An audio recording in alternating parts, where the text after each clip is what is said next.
28 small yan. So, guys, ha, itong isang kahawa ko, guys, this is XL, and this is medium. So, kuhanin ko, guys, yung small. 30, small yan, guys. Small yan. Ito. Wait. Ayan, okay? So, ito siya, small. Ay, ito siya, medium. Okay. Sorry na. Okay, ito, small. 23 hanggang 31. 23 hanggang 31 ang kasya dito. Ito, guys, medium. 32 hanggang 39. Okay? 32 hanggang 39 ang kasya dito. Saan ka dadaan? Mama, ganda nagdamit nyo ngayon. Sige, pwede ka na umalis. Yan yung password. Suot mo, Karen. Sige, pag sinuot mo ganito, Karen, i-increase ko yung salary mo. Yan! Napaisip! Okay, bye-bye. Thank you, Karen. Okay, again, guys, isa pa, hindi na tayo nag-focus dito.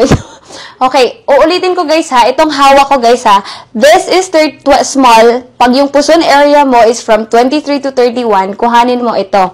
Tapos, dito naman, guys, sa aking right hand, kung ang puson area mo is from 32 hanggang 39, ang kuhanin mo is medium. Okay? So, kung nagmamadali kayo, guys, i-combine mo ang Sona Shaper at ang belt. Okay? Combine the Sona Shaper and belt kasi ito yung maglalabas ng pawis mo. Ito yung magpapaliit ng bewang mo. Itong belt. Okay?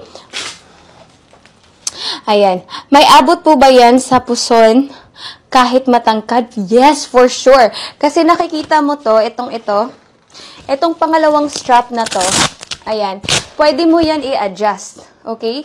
Pwede mo siyang i-adjust. Depende sa height mo. Tatlo kasi yung strap, tapos magkahiwalay to siya.